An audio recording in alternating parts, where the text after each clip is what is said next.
Juízes, meia dúzia. Vamos ler a partir do versículo 11, onde inicia a história desse homem de Deus chamado Gideão. Diz assim a palavra do Senhor no versículo 11. Então o anjo do Senhor veio e sentou-se debaixo do carvalho que está em Ofra, que pertencia a Joás da família de Abiezer. Gideão, filho de Joás, estava malhando trigo no lagar para pôr a salvo dos midianitas. Então o anjo do Senhor lhe apareceu e lhe disse: o Senhor está com você, homem valente. Gideão respondeu: ah, meu Senhor, se o Senhor Deus está conosco, por que nos aconteceu tudo isso? E onde estão todas as suas maravilhas que os nossos pais nos contaram? Eles disseram: o Senhor nos tirou do Egito. Porém agora o Senhor nos abandonou e nos entregou nas mãos dos midianitas. Então o Senhor se virou para Gideão e disse: vai nessa força que você tem e livre Israel das mãos dos midianitas. Não é verdade que eu estou enviando você? Gideão respondeu: ah, meu Senhor, como livraria Israel? Eis que a minha família é a mais pobre em Manassés, e eu sou o menor na casa de meu pai. Mas o Senhor disse: já que eu estou ao seu lado, você derrotará os midianitas como se fossem um só homem. Amém? Pai, no nome de Jesus, nós entregamos esse momento em que a Tua palavra será pregada, que o Senhor fale conosco, que o Senhor nos direcione, que o Senhor nos encoraje, que o Senhor nos transforme, que o Senhor nos abençoe através da leitura e pregação da Tua palavra, que toda barreira, que toda resistência, que todo espírito contrário sejam repreendidos e caiam por terra agora, e a Tua palavra seja pregada, entendida, com total liberdade nessa noite, para que ela produza vida e frutos em nós. É o que nós te pedimos e já te agradecemos, em nome do Senhor Jesus. Amém e amém. Esse texto, ele conta um pouco da história da vida de Gideão. Nesse período da história de Gideão e de Israel, era um período em que Israel havia se afastado um pouco de Deus. Era um período em que Israel tinha abandonado Deus, ele tinha começado a servir a Deus e aos deuses da terra de Canaã.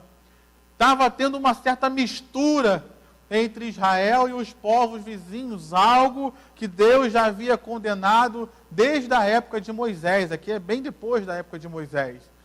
Então nós vemos que Israel estava meio que dividido. E essa divisão, esse afastamento de Deus do povo de Israel, fez com que Israel passasse a ser dominado pelos midianitas, que era um povo inimigo que estava vindo, e de tempos em tempos eles vinham e tomavam toda a colheita, tomavam tudo aquilo que Israel produzia, ao ponto de muitos israelitas deixarem de plantar, porque pensavam que seria roubado, que seria levado, e outros israelitas, com mais medo ainda, estavam entrando nas cavernas e nos buracos para se esconder dos midianitas. Saíram de suas casas, saíram dos locais onde moravam, saíram das suas fazendas e foram se esconder nas cavernas e nos lugares, nos buracos daquele lugar, para fugir do ataque dos midianitas. Era um tempo difícil, era um tempo muito complicado para Israel, e Deus, na sua infinita graça e misericórdia, Deus, na sua fidelidade, a sua palavra e a sua aliança, Ele mesmo foi atrás do seu povo. E não é diferente hoje, querido. Muitos de nós, muitas vezes, por diversos motivos, a gente se afasta um pouco de Deus. Muitas vezes, por diversos motivos, situações na nossa vida nos aprisionam, nos levam a ficarmos com medo, nos levam a nos afastarmos de Deus, nos levam a ficarmos numa situação que aos nossos olhos nós não vemos mais saída das nossas vidas, não vemos mais como nos livrar da situação que nós mesmos nos colocamos, e nós pensamos: e agora? O que eu vou fazer? Para onde eu vou? O que fazer? Como sair dessa situação que eu me encontro? E muitas vezes nessas horas, Deus, Ele vem ao nosso encontro. Muitas vezes nessas horas, Deus se manifesta para mudar a nossa história. Muitas vezes nessas horas, Deus vem até nós com uma palavra de fé, com uma palavra de esperança, como veio até Gideão aqui dizendo, eu vou usar você para livrar Israel dos midianitas. Ou seja, essa situação que hoje você vê, que é uma situação sem saída, que vocês não têm como se livrar desse exército midianita, eu vou entrar com providência e vou mudar a situação. Eu vou entrar com providência e vou trazer uma solução. Eu vou entrar com providência e vou libertar vocês disso. Você pode dizer amém aí no seu lugar? Então eu não sei em que situação você está inserido nessa noite. Eu não sei também se foi você mesmo que se inseriu nessa situação, ou se você foi levado por situações e circunstâncias que estão ao seu redor. Por exemplo, muitos de nós estamos passando uma situação complicada por conta dessa pandemia. Não foi você que procurou isso, não foi você que se inseriu nisso, mas todos nós fomos inseridos nessa mesma circunstância. Que aos nossos olhos não tem uma saída fácil. Que aos nossos olhos parece que não tem solução. Mas se nós colocarmos a nossa confiança em Deus, eu não sei se vai ter solução para o mundo inteiro, mas se nós estivermos em Deus, se a nossa confiança estiver em Deus, Deus vai trazer uma solução para nós. Você pode dizer amém aí? Deus tem solução para nós. Se vai ter para o mundo inteiro, eu não sei, mas para nós Deus tem uma solução, para nós Deus tem uma saída, para nós Deus tem uma obra a fazer. E quando eu olho para esse texto, eu vejo o trabalho de Deus em nossas vidas. Eu vejo o objetivo de Deus em trabalhar conosco. Como a gente tem sempre aprendido aqui com o nosso pastor Roberto, Deus ele não é um Deus individualista. Deus ele não é um Deus que olha só a mim, que olha só a você. Nosso Deus é um Deus que olha a mim, olha a você, mas vê a nossa família, vê a nossa igreja, vê as pessoas que estão ao nosso redor, vê as pessoas que trabalham conosco, que convivem conosco. E olhando para esse texto, nós vemos que Deus ele faz isso. Mas ele começa essa obra através de uma pessoa. E é aqui que eu quero que você preste muita atenção. Porque muitas vezes nós começamos a frequentar uma igreja pensando na vida de pessoas que precisam na nossa família, e aos nossos olhos essas pessoas são até mais carentes do que nós. Precisam de mais ajuda do que nós estamos precisando naquele momento. Mas só que Deus ele não trabalha assim, querido. Deus ele não trabalha com nós olhando para as pessoas ao nosso redor e pedindo em favor da vida delas. Não é assim que Deus faz. Deus, ele primeiro olhou para Gideão e fez uma obra na vida de Gideão. Primeiro Deus quer trabalhar com você. Quer fazer uma obra na sua vida, quer transformar a sua vida, quer te libertar, quer quebrar as cadeias que te aprisionam, quer curar você dos seus complexos, dos seus medos, quer curar você dos seus pensamentos errados, dessas coisas todas. Primeiro Deus faz uma obra em nós. Depois Ele nos usa para fazer uma obra na vida dos outros. O problema é que nós já fugimos dessa primeira parte, porque ninguém quer ser transformado por Deus. Porque vamos ser sinceros, ser trabalhado por Deus não é fácil. Deus moldar o nosso caráter, ou remodelar o nosso caráter, depois de ter sido transformado pelo mundo, é um trabalho difícil que nós passamos. É uma obra difícil que Deus faz nas nossas vidas, difícil não para Ele, claro, difícil para nós, esse processo de transformação. E é aí que muitos de nós fugimos, queridos, porque tem pessoas, não sei se você já teve o privilégio de conhecer pessoas assim, que elas querem ganhar a família delas todinha para Cristo, mas elas mesmas não foram ganhas por Cristo. Você conhece alguém assim? Ela quer ganhar todo mundo para Jesus da vizinhança, mas ela mesma não foi conquistada.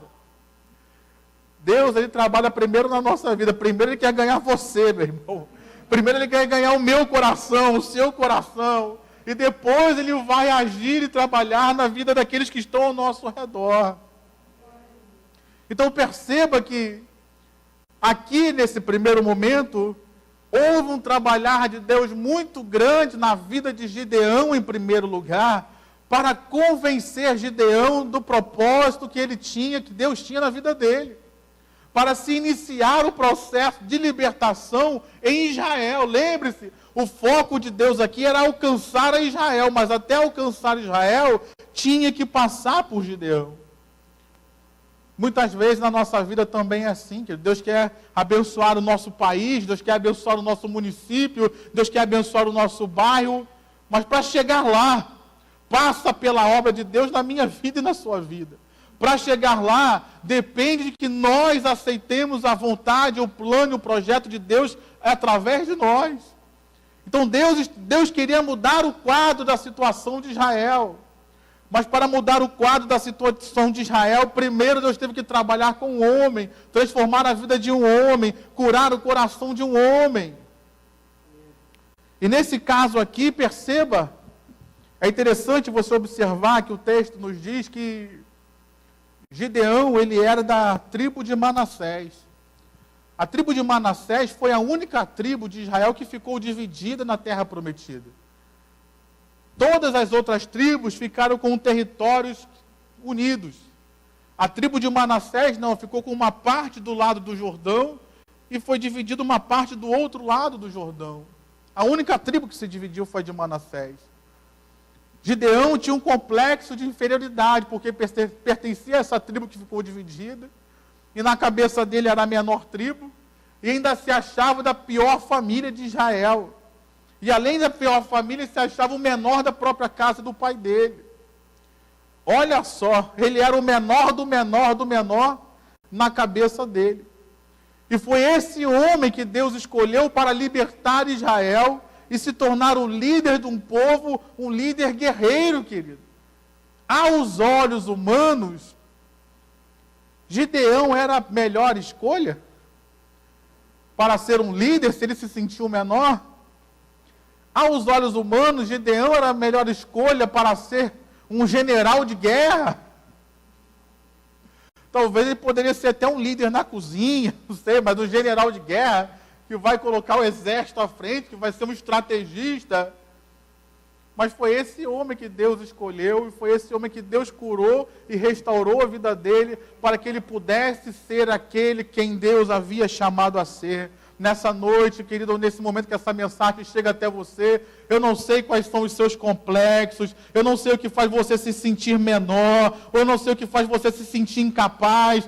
De repente, algo que Deus está falando contigo, você está pensando, logo eu que Deus escolheu para mudar a minha família, logo eu que Deus escolheu para vencer essa barreira, logo eu que Deus escolheu para fazer essa obra tão grande. Meu irmão, eu sei de uma coisa, se Deus te escolheu, é porque Ele viu virtude na sua vida. Se Deus te escolheu, é porque Ele vai colocar virtude na sua vida, para você conseguir executar o plano que Ele colocou nas suas mãos, o plano que Ele colocou no seu coração fazer. Então, não importa quais são as suas debilidades e suas fraquezas, nessa hora, olhe para o alto e veja a glória, o poder e a capacidade do Deus que está te chamando e está dizendo, eu sou contigo.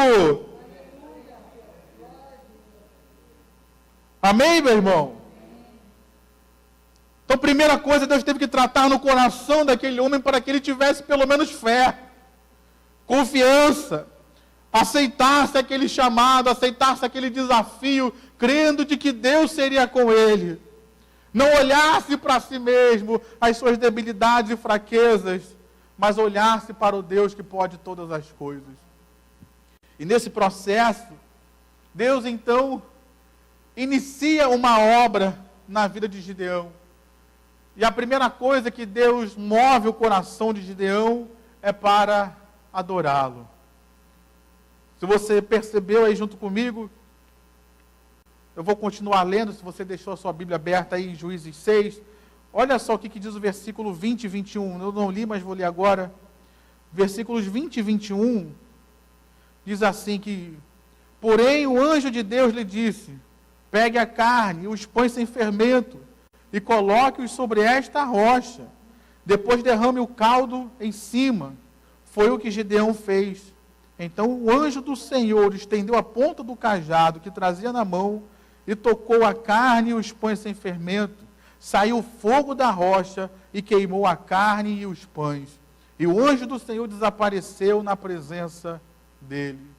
Esse texto nos mostra, querido, que ao ter esse encontro com Deus, ao ter esse chamado de Deus, Gideão foi inspirado, foi encorajado a adorar ao Senhor.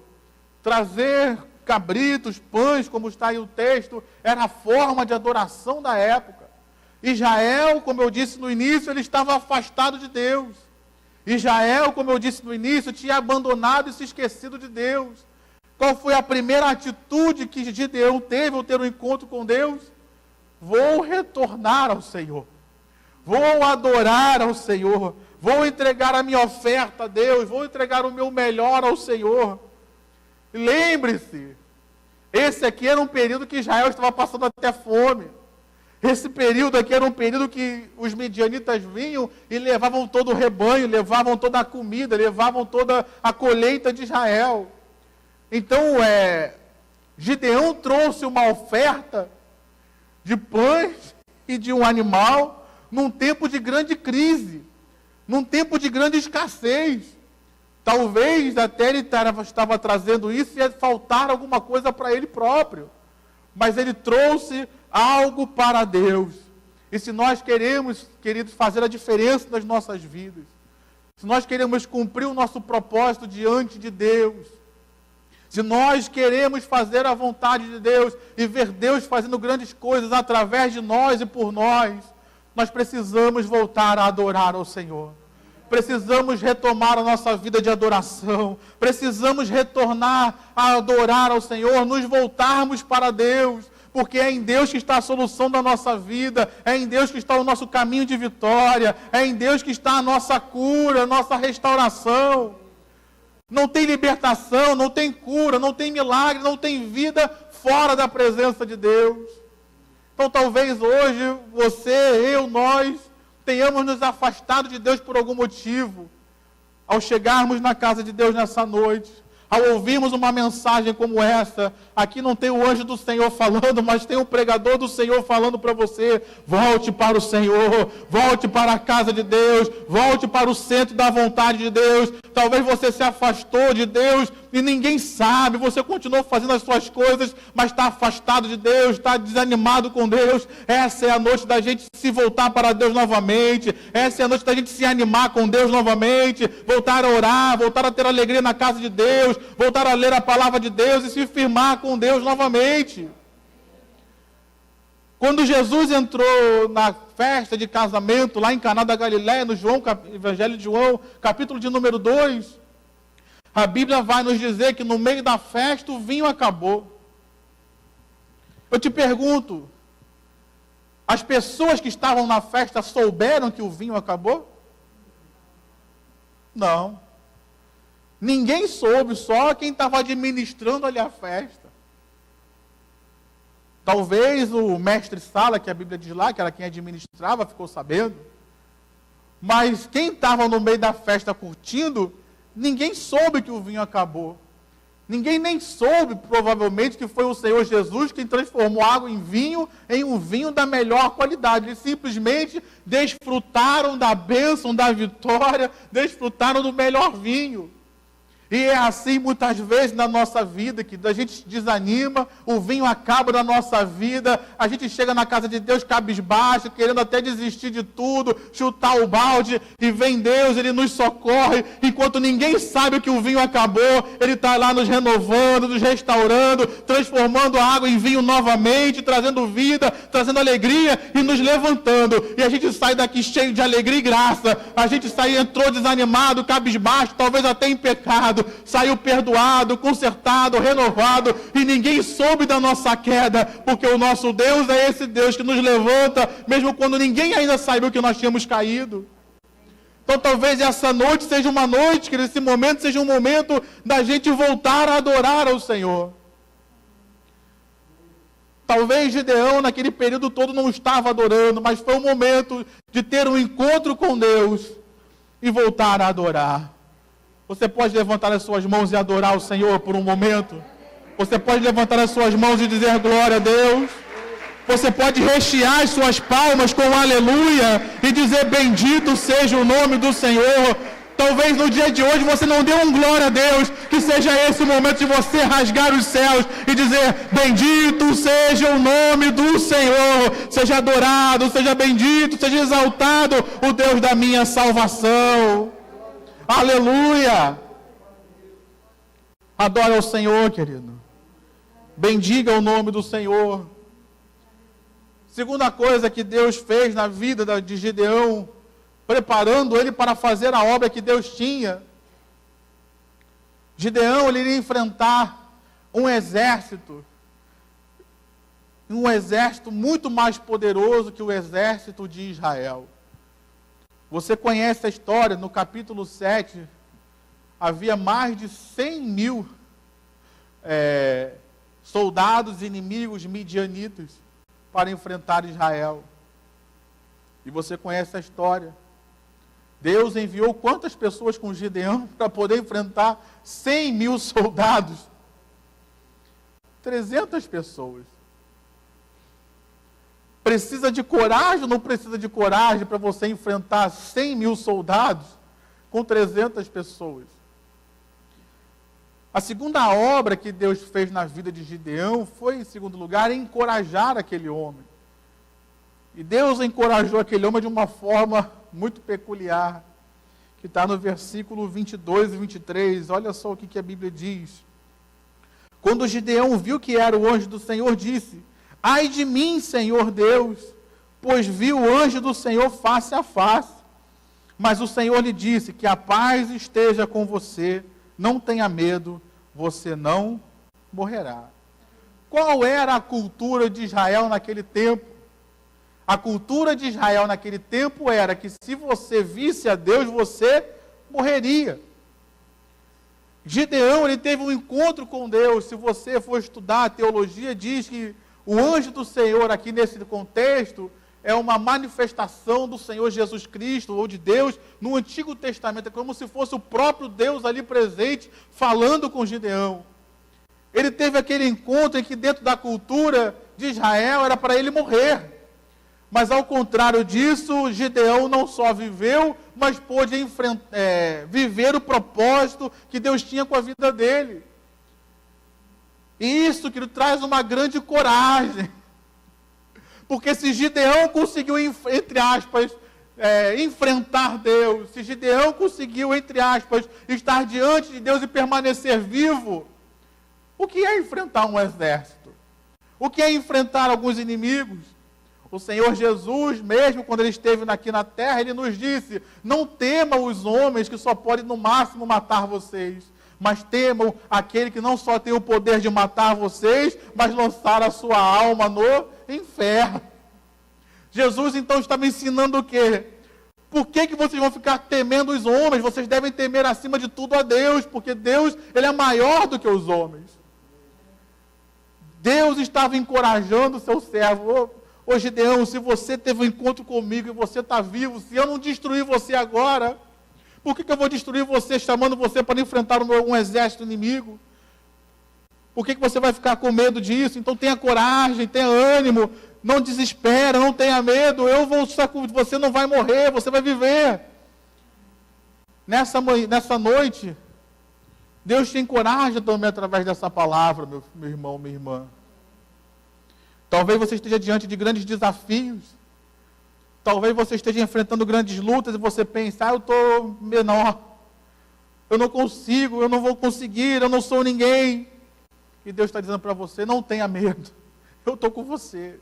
Não tenha medo, essa situação não vai te destruir.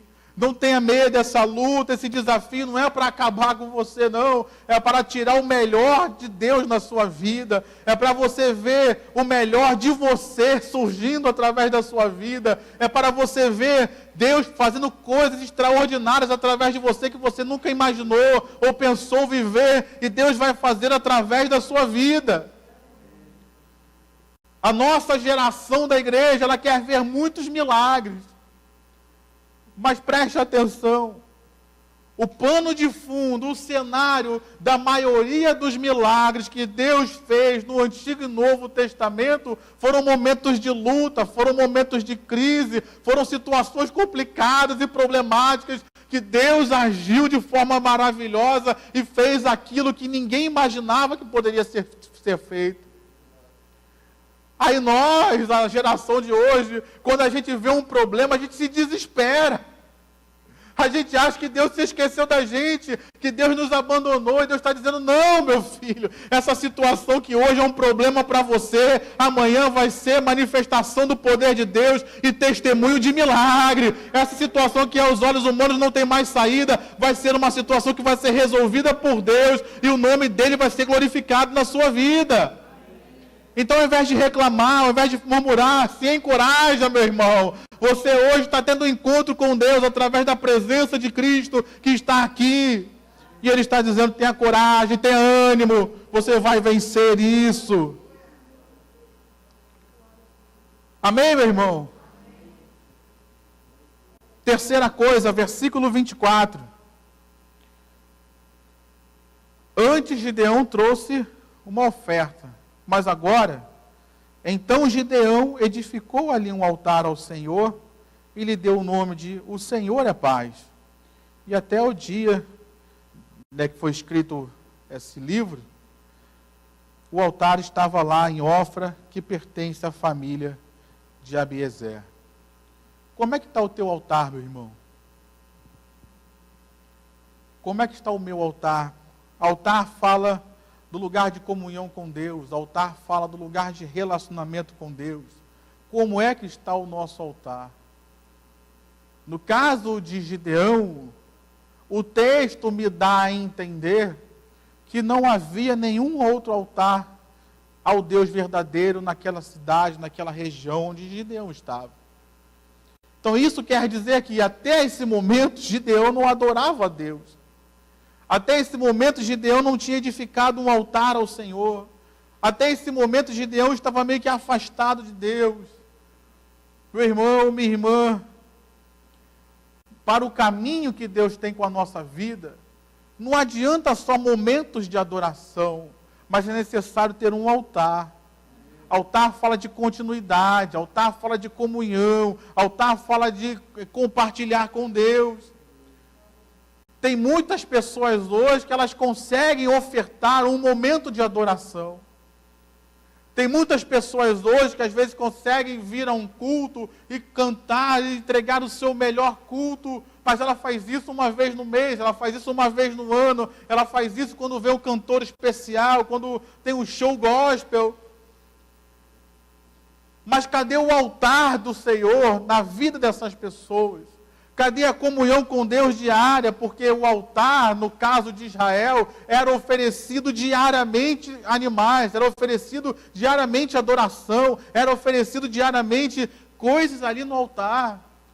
Era um momento que Israel se apresentava diariamente e constantemente diante do Deus poderoso, o adorando, o bendizendo, o exaltando, se consertando, se arrependendo dos seus pecados.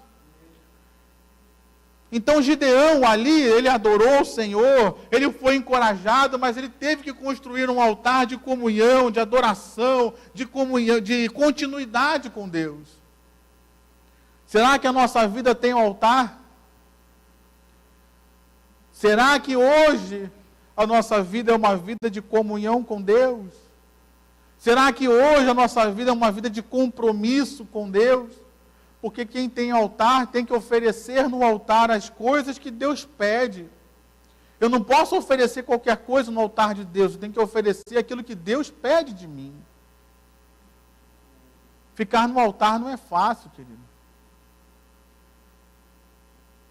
No Novo Testamento, o apóstolo Paulo ele vai nos trazer a revelação no capítulo 12 do livro de Romanos, quando ele vai dizer: rogo-vos, pois, irmãos, pelas misericórdias de Deus, que apresenteis os vossos corpos como sacrifício vivo, santo e agradável ao Senhor, que é o vosso culto racional. No Antigo Testamento, o sacrifício que era colocado no altar, que prefigurava o sacrifício que Jesus faria, era de um animal que era colocado no altar e era sacrificado ali para adoração ao Senhor, para perdão dos pecados. No Novo Testamento, o sacrifício que é colocado no altar é a minha e a sua vida. Só que hoje não são mais sacrifícios de animais mortos. Hoje é o sacrifício vivo do nosso culto prestado ao Senhor dos Senhores, ao Deus Todo-Poderoso, Criador de todas as coisas. No altar o sacrifício sou eu. No altar o sacrifício é você. Será que tem altar na minha vida hoje? Isso é uma coisa que só você pode responder. Será que hoje tem vida de comunhão com Deus? Será que hoje tem vida de adoração ao Senhor? Ele teve que restaurar o altar, querido. Quarta coisa, obrigado, Célia, me socorrer aqui. Versículos 25 e 26, diz assim: naquela mesma noite o Senhor disse a Gideão: leve o touro que pertence ao seu pai, a saber, o segundo touro de 7 anos, e derrube o altar de Baal, que é de seu pai, e corte o poste da deusa Azerá, que está junto ao altar. No alto deste lugar fortificado, faça para o Senhor seu Deus um altar em camadas de pedra. Depois pegue o segundo touro e oferece um holocausto com a lenha do poste da deusa Azerá, que você irá cortar. O texto depois vai dizer que Gideão fez exatamente o que Deus mandou fazer. Aqui, querido, eu vejo que na nossa vida, você vê que até aqui era um trabalho de Deus com a vida de Gideão, individual. Mas agora Deus está estendendo o seu trabalho. Essa atitude que Gideão estava tomando aqui, que Deus estava exigindo dele, já iria afetar as pessoas ao seu redor, já iria afetar a sua família. E eu percebo aqui, até por isso eu falei no ofertório sobre Mateus capítulo 6, versículo 24, que não tem como nós servirmos a 2 senhores. Aqui já havia um trabalho de Deus na vida de Gideão para, já que você tem um altar com Deus, você tem que se desfazer do altar de Baal. Vou tentar melhorar isso aqui. Não tem como nós servirmos a 2 senhores, queridos. O que Israel estava fazendo era exatamente isso, adorando a Deus e adorando a Baal, adorando a Deus e adorando a Baal. E chegou um tempo que começou a deixar Deus de lado e começou a adorar só a Baal. Por que a gente faz isso, querido? Porque adorar a Deus exige santidade. Quem quer ouvir falar de santidade? Quando a gente fala de santidade, tem pessoas que têm até arrepio. Quando fala de adorar a Deus, o Senhor Jesus disse: aquele que quiser vir após mim, negue-se a si mesmo. Quem é que quer negar a si mesmo? Jesus disse: negue-se a si mesmo, tome a sua cruz dia a dia após mim, tome a sua cruz após mim dia a dia e siga-me. Quem é que quer negar a si mesmo? A maioria das pessoas não querem. Agora, quando eu vou adorar a Baal, Baal diz o quê? Faz o que você quiser. Faz o que você quiser, faz o que você sentir vontade de fazer, que é o que esse mundo está pregando. Não, deu vontade de fazer, faça. Não importa, nada é errado, nada é pecado, desde que dê prazer, faça. Essa é a pregação de Baal. Então, às vezes, a gente até começa adorando a Deus, adorando a Baal, mas adorar a Deus, a Baal é muito mais fácil. E por isso muitos têm abandonado a adoração ao Senhor para seguir a adoração do Deus desse século. Mas só que adorar o Deus desse século não traz libertação, não traz salvação, não traz alegria, não traz paz no coração. Mas tem muitos que têm escolhido isso. E Deus falou para Gideão: Gideão, eu tenho uma obra com a sua vida. Gideão, eu quero libertar você, sua família e todo Israel do jugo midianita. Eu quero libertar vocês disso. Eu quero tirar vocês dessa situação de aflição. Mas Gideão, para eu fazer isso através da vida de vocês, o altar de Baal tem que ser retirado. A adoração a deuses estranhos tem que sair da sua vida. Eu ouvi só 2 améns, um amém bem baixo assim. mas é uma verdade, querido. Hoje tem muitas pessoas que têm adentrado as igrejas evangélicas, mas querem conciliar a igreja e o mundo. Querem conciliar a igreja e o materialismo, querem conciliar a igreja e as suas próprias crendices, querem conciliar o serviço ao Senhor Jesus, como o próprio Paulo disse, a mesa de Jesus é a mesa dos demônios, a mesa do Senhor é a mesa dos demônios. Meu irmão, não tem como conciliar, ou nós somos de Deus ou nós não somos. Não tem como caminhar as duas coisas juntas. Para Deus restaurar a nossa vida, não tem como Deus restaurar a nossa vida e nós continuarmos aprisionados pelas coisas desse mundo. Vou falar uma coisa aqui que as irmãs vão entender bem. Tem como você esvaziar, limpar uma casa? Normalmente a gente faz isso em festa. Primeiro a gente expulsa os convidados. Depois a gente começa a limpar. Tem como você ficar limpando o salão, sei lá, onde está acontecendo a festa, enquanto tem gente ali sujando? É você sujar e limpar, vai continuar produzindo sujeira. Enquanto nós não abandonarmos, queridos, não destruirmos os altares a Baal e a Azerá, vai continuar produzindo sujeira. Vai continuar produzindo cadeias e prisões na nossa vida. Vai continuar produzindo coisas ruins, consequências ruins. Porque é só isso que Satanás tem para oferecer. Será que tem altares de Baal nas nossas vidas? Às vezes a gente pensa, não, pastor, eu me converti, eu cheguei lá em casa e tirei todas as imagens de escultura. Mas a adoração não está ligada só a imagens de escultura. Tem pessoas que adoram o seu emprego. É Deus no céu e emprego na terra. Tem pessoas que colocam toda a sua confiança e adoram o dinheiro. É Deus no céu, mas Ele quer o dinheiro dele aqui nessa terra, Ele quer conquistar mais. A gente tem visto aí na TV quantos desses políticos, por causa do dinheiro, têm entrado em crimes, em coisas todas, sem necessidade. Mas por quê? O Deus deles é aquilo ali. Então não tem a ver simplesmente com imagens de escultura, mas tem a ver com uma conduta de vida que nós temos. Às vezes a gente não se prostra de joelhos diante do dinheiro, mas o nosso coração está rendido na frente dele. E fazemos tudo para ter o dinheiro. Será que tem alguns altares na nossa vida hoje que precisam ser destruídos?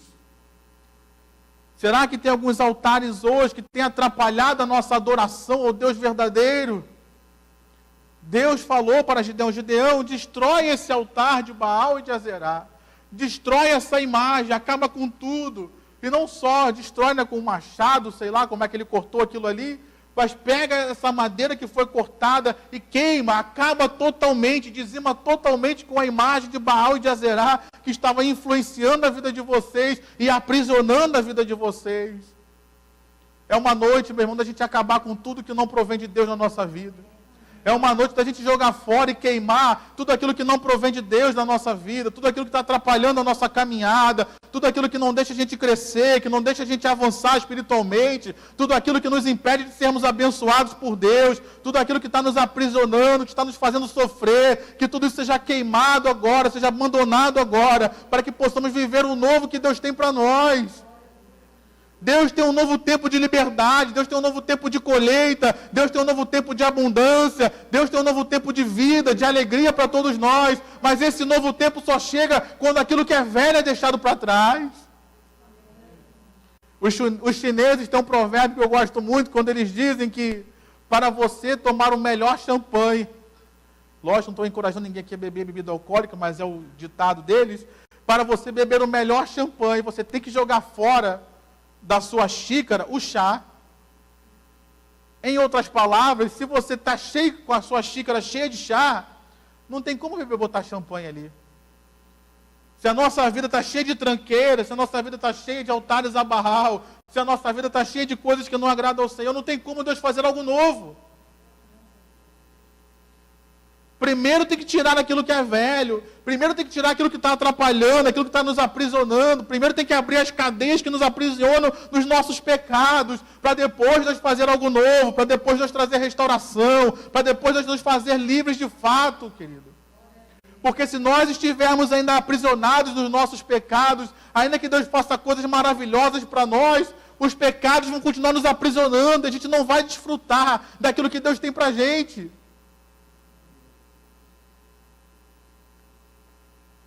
É como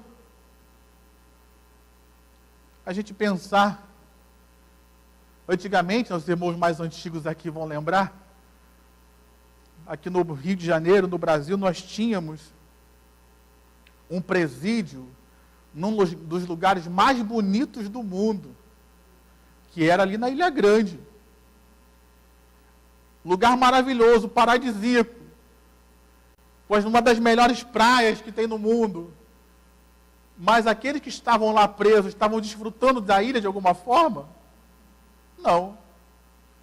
Estavam aprisionados numa cela de 2x2, sei lá, 4x4, não sei qual era o tamanho da cela.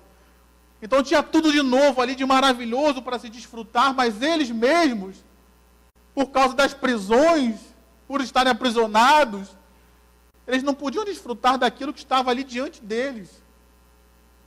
Deus fazer algo novo nas nossas vidas, enquanto existe o altar a Baal, é a mesma coisa. Vai chegar a ser até tortura contra nós, porque nós vamos olhar na janela e ver as maravilhas que Deus está fazendo, e nós não vamos poder desfrutar em tudo, porque ainda estamos aprisionados. Deus está dizendo para mim e para você, destrói esse altar a Baal. Aí, de repente, isso que você está se apegando e está achando que é alguma coisa, mas é exatamente isso que está te aprisionando e te fazendo infeliz. Destrói isso, perdoa aquele que te feriu. Lança fora esse desejo de vingança, isso só está te consumindo, está te destruindo e não está trazendo bênção para a sua vida. Faça aquilo que Jesus te ensinou a fazer, ore pelos seus inimigos, os abençoe, e isso vai trazer paz ao seu coração, vai curar a sua alma, e vai fazer você desfrutar do melhor que Deus tem para você. Deixe essa pessoa com Deus, Deus vai tratar com ela. Joga fora esse altar a Baal, meu irmão. Destrói isso, acaba com isso. Enquanto você ainda pode, porque senão esses altares a Baal um dia vão destruir a gente. Se eu não destruir o altar a Baal, eu não estou jogando praga aqui em ninguém, mas a Bíblia é clara com relação a isso. Se eu não destruir o altar a Baal um dia, isso vai me destruir. Um dia, isso vai acabar com a minha comunhão com Deus. Um dia, eu vou me afastar de Deus completamente. Antes que isso aconteça, destrua esse altar. Antes que isso aconteça, acabe com isso, para que Deus possa fazer o melhor na minha vida e na sua vida. E Gideão fazendo isso, você viu aí junto comigo, houve uma mudança em toda a sua família. Porque ao destruir o altar a Baal, ao destruir e edificar um altar ao Senhor, e glorificar o Senhor e oferecer ao Senhor ali, toda aquela região foi transformada. Você vai ler depois aí, os vizinhos dele, as pessoas daquela região foram brigar com ele. Ele destruiu o altar a Baal. Mas ali depois você vê que o pai dele o defende. Então nós vemos que a obra que Deus fez na vida de Gideão, agora estava se estendendo à sua casa, à sua família, estava se estendendo às pessoas ao seu redor, e ele estava sendo um instrumento de Deus para que as pessoas voltassem para Israel, para Deus, e Israel voltasse para Deus. Então perceba, a obra de Deus começou com Gideão dentro de um lagar. O lagar era o lugar onde se amassava as uvas, sozinho, escondido. Mas aquela obra que Deus começa no particular conosco, é uma obra que uma hora ela vem à tona, e ela começa a influenciar as pessoas ao nosso redor. Capítulo 7 de Juízes, eu não vou ler para a gente ganhar tempo, já estou terminando. Nós vemos que essa obra que Deus começou, lá no lagar com Gideão sozinho, escondido para malhar o trigo, alcançou a sua casa, alcançou a sua família, mas depois alcançou Israel. No capítulo 7, Gideão enfrenta os midianitas e vence os midianitas com 300 soldados somente, e pelo poder de Deus, é claro, e ali Israel passa a viver um novo tempo na presença de Deus. aquele tempo de escassez, aquele tempo de opressão, eles foram deixados para trás. E Israel, que estava afastado de Deus, passou a buscar a Deus novamente e passou a viver um tempo de prosperidade, de abundância e de alegria. Então perceba, aquilo que começou com um homem, escondido, desvalorizado, que não se sentia nada, nem ninguém, aos poucos foi transformando a vida dele. Ao transformar a vida dele, transformou a sua casa, a sua família, e ao transformar a sua casa, a sua família, transformou toda a nação de Israel daquele tempo. É assim que Deus faz, querido. Às vezes nós oramos para que Deus mude todas as pessoas ao nosso redor. Eu não vou dizer que Deus não vai trabalhar com relação a isso, mas muitas vezes Deus espera que nós mudemos, porque com a nossa mudança as situações mudam, com a nossa mudança as pessoas mudam, com a nossa mudança Deus usa para mudar as circunstâncias e pessoas ao nosso redor. Então nessa noite, meu irmão, talvez você esteja aqui pensando que Deus tem que mudar toda a sua família, Deus tem que mudar todas as suas circunstâncias, e Deus está dizendo, deixa eu mudar você primeiro, deixa eu transformar você primeiro, deixa eu fazer uma obra na sua vida, deixa eu limpar o seu coração de qualquer altar que não seja um altar para mim, diz o Senhor. Deixa eu transformar o seu coração, deixa eu fazer algo na sua vida, que ao transformar a sua vida, as situações e circunstâncias ao seu redor, as pessoas ao seu redor, também serão influenciadas pela mudança que foi feita na sua vida. Amém? Você pode aplaudir ao Senhor com o seu melhor?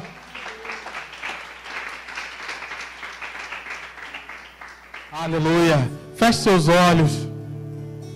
Nesta hora, meu irmão, eu quero te encorajar a fazer uma oração de coragem.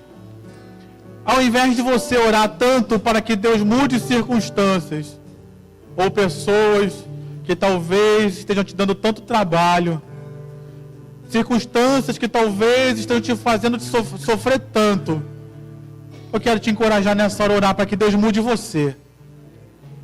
E você sabe aonde o calo aperta na sua vida.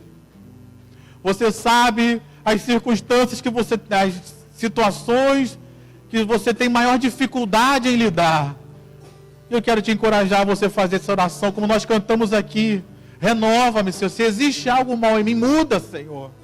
Porque nós cremos que o Senhor pode transformar vidas. Feche seus olhos, Pai.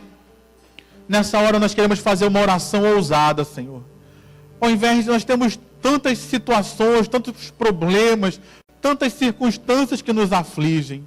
E é verdade também, Pai, que temos tantas pessoas que nos preocupam, que nos afligem de alguma forma também. Mas nessa hora nós queremos orar por nós, ó Deus. Nessa hora queremos colocar a nossa vida diante do Senhor e pedir, Pai, transforma-nos, ó Deus. Nos ajuda, como nós lemos nesse texto, a restaurar a nossa comunhão com o Senhor. Nos ajuda, como nós lemos nesse texto, a destruir, Senhor, tudo aquilo que é altar de Baal, Pai. Tudo aquilo que nos afasta do Senhor, tudo aquilo que divide a nossa adoração com o Senhor. Nos ajuda a nos desfazermos disso, Senhor. Às vezes é algo que nós temos o costume de anos, às vezes pode ser algo que nós aprendemos na nossa família, mas que precisa ser destruído hoje, precisa acabar hoje, Senhor amado, precisa ser deixado hoje no altar. Nos ajuda, Senhor, nos transforma, Pai, porque para isso o Senhor enviou o Teu Santo Espírito em nós, para nos transformar à imagem de Jesus. Então tudo aquilo que está em mim, tudo aquilo que está no meu irmão, na minha irmã, que não é a imagem de Jesus, nos ajuda a tirar, Pai. Tira de nós, nos transforma, para que nós possamos viver o melhor que Deus tem para as nossas vidas, para que nós possamos viver a restauração que o Senhor tem para nós. Transforma-nos, ó Deus. Cadeias que nos aprisionam, que sejam quebradas nessa hora, cadeias de pecados, cadeias de costumes familiares, ó Deus, culturas familiares, culturas regionais, Pai, no nome de Jesus, que isso seja quebrado nessa noite, nessa hora que está sendo pregada essa palavra para nós. porque nós queremos estar livres, porque nós queremos viver o novo de Deus para as nossas vidas. Agora, Pai, eu entrego a vida do meu irmão, entrego as circunstâncias que ele está vivendo, entrego as pessoas que de repente estão perseguindo, que estão atrapalhando. Faz a tua obra de milagres, nos restaura, nos tira desse tempo de opressão, nos tira desse tempo de escassez e de falta, traz um tempo de paz, traz um tempo de vitória, traz um tempo de alegria, traz um tempo de prosperidade, de abundância, que venha sobrar dinheiro na vida do meu irmão, que venha sobrar recursos, que venha ter abundância nos celeiros da vida dele, em nome do Senhor Jesus, ó Deus. Traz um novo tempo que o Senhor tem para nós, e nós, estando libertos e curados, possamos desfrutar desse novo tempo da melhor forma. É o que nós oramos em nome de Jesus. Amém e amém. Aplauda o Senhor com o seu melhor.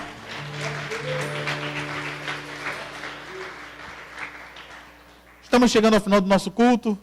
Deus te abençoe. Feche seus olhos. Pai, nós te agradecemos por essa noite. Muito obrigado. Nós entregamos a vida do nosso pastor João Paulo. Eu não sei se ele já voltou de viagem ou não. Seja com ele. Se estiver na estrada, cuida dele, cuida da sua família. Abençoa a nossa igreja, nosso pastor Roberto, diáconos, obreiros, membros. Que as tuas bênçãos estejam sobre toda a nossa igreja. Especialmente oro por aqueles que estão em casa. Diversos motivos ainda não podem estar conosco. Que a tua bênção, que a tua graça venha sobre a vida de cada um de nós. Dá-nos um final de uma semana, um final de mês de outubro abençoado, que o Senhor continue cuidando de nós, leva-nos debaixo da tua bênção e proteção para o nosso lar, para o nosso destino, e que nós possamos continuar vivendo aquilo de melhor que o Senhor tem para as nossas vidas. Assim nós oramos e te agradecemos, em nome de Jesus. Que a graça do Senhor Jesus, o amor de Deus, a comunhão e consolação do Espírito Santo seja sobre a tua vida hoje e permaneça para sempre. Amém. Deus abençoe a todos rica e abundantemente. Boa semana.